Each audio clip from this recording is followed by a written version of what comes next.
tout cas, nous, on a pris beaucoup de plaisir à écrire ce conte ensemble.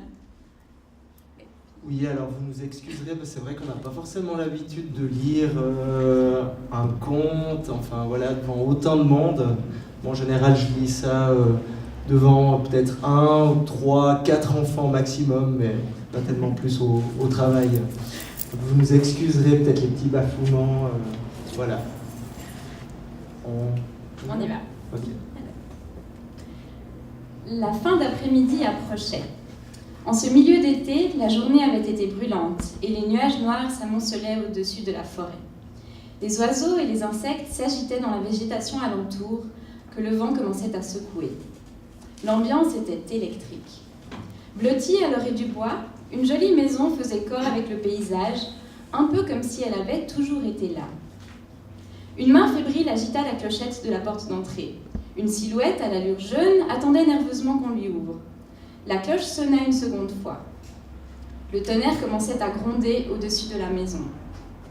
Une femme aux cheveux grisonnants ouvrit la porte. « Konata, que se passe-t-il » dit la vieille dame. « Grand-maman, c'est terrible, j'ai été tirée au sort !»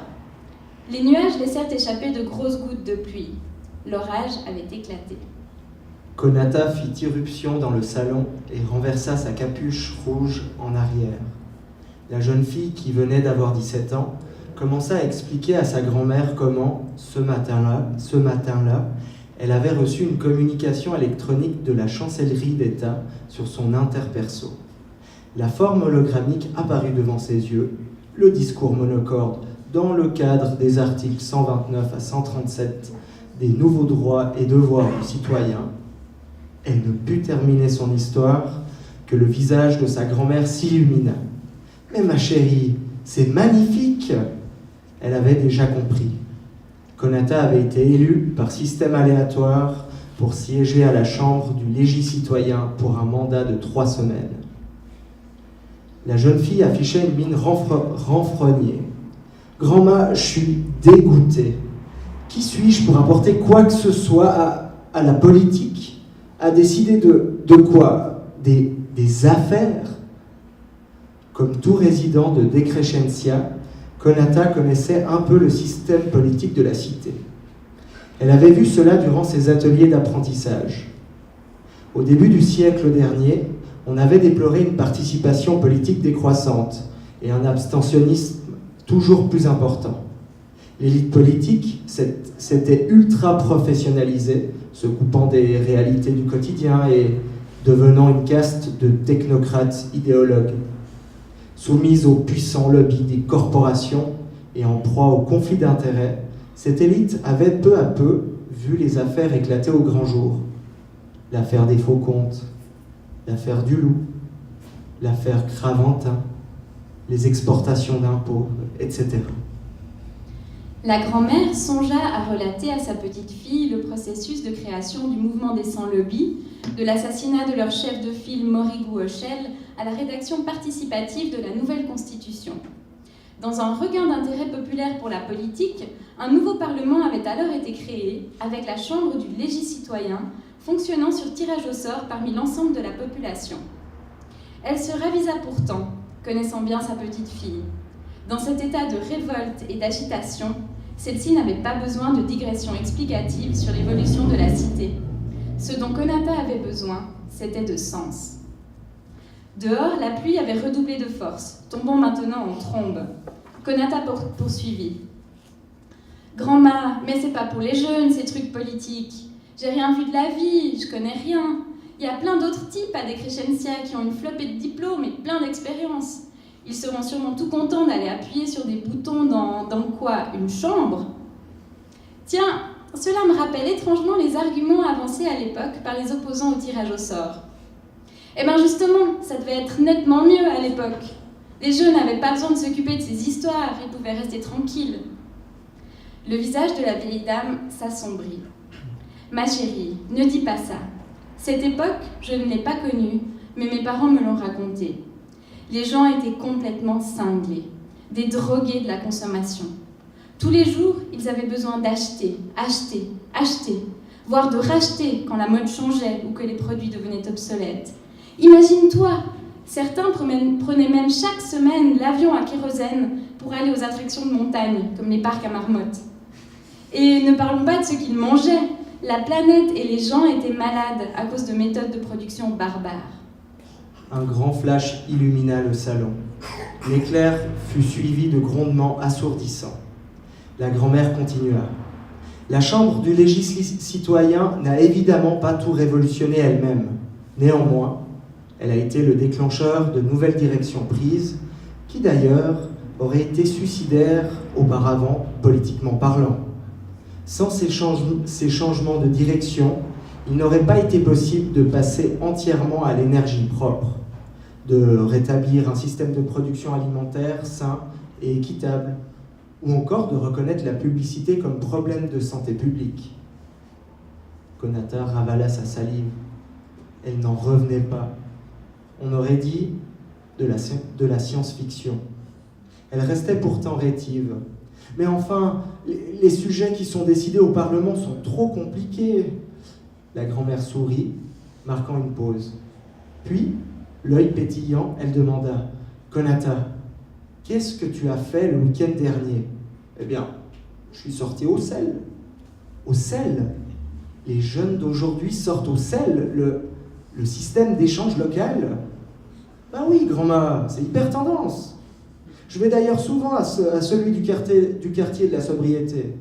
En plus du forum d'échange que tu connais, ils y ont aménagé une permaplace franchement cool. J'y passe souvent du temps avec mes amis. Les samedis, l'ambiance est géniale. Tu devrais venir une fois avec moi. C'est pas sectaire, on y retrouve tous les âges. Tout le monde discute, danse, se détend, ensemble. Faut en profiter de ce genre de lieu. Cela devient rare de nos jours. Pourquoi dis-tu cela ?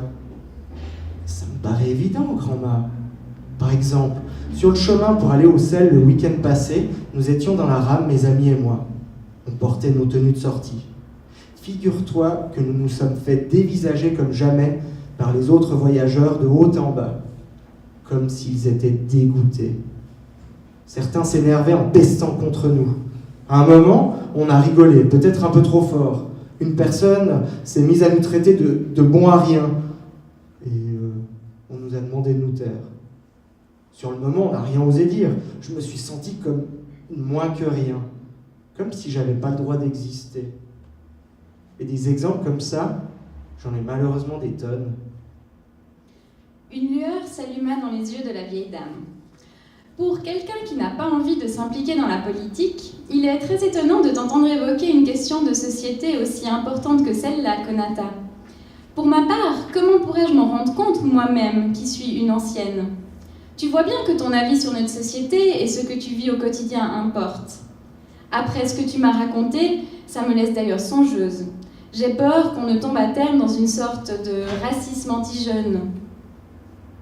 Dehors, le vent et la pluie avaient faibli. De petites gouttes tombaient encore, éparses. Piqué au vif, Konata tendit son avant-bras et tapota dessus. L'écran hologrammique de son interperso surgit devant ses yeux. Elle demanda alors des renseignements sur la prochaine session de la Chambre du législateur. Quelle ne fut pas sa surprise de découvrir que l'une des thématiques traitait du renforcement des liens intergénérationnels.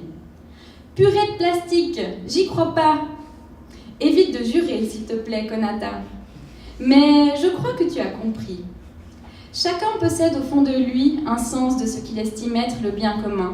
Autrement dit, ce qu'il souhaite pour lui-même, sa famille et ses proches. Peu importe sa situation. Pas besoin d'avoir fait de longues études. Dans quel environnement veux-tu vivre, Konata ? Dans quelle société ? Avec quelles valeurs ? Au fond, c'est ça la politique. Les choses prenaient sens. Konata était fière d'elle. À présent, elle se réjouissait presque de sa future session parlementaire. Dehors, la forêt avait retrouvé son calme, même si un petit vent frais soufflait encore. Sortis de leur cachette, les abeilles et les papillons recommençaient à voler de ci, de là. Sur le pas de la porte, Konata remercia sa grand-mère. En la serrant dans ses bras, celle-ci lui murmura encore « Ma chérie, notre monde a fait un sacré chemin pour retrouver un semblant de mesure, un semblant de bon sens. Mais il reste encore plein de problèmes à résoudre. Ce tirage au sort est une chance, celle de porter la voix des gens qui te ressemblent et de la faire entendre. Konata se mit en route. Elle se sentait désormais légère, comme une plume portée par le vent, un vent d'un souffle nouveau, un vent de stococratie.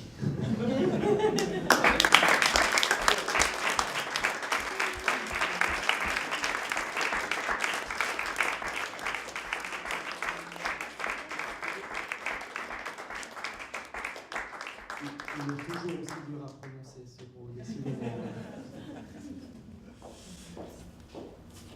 On ne va pas vous laisser partir sur une petite attention.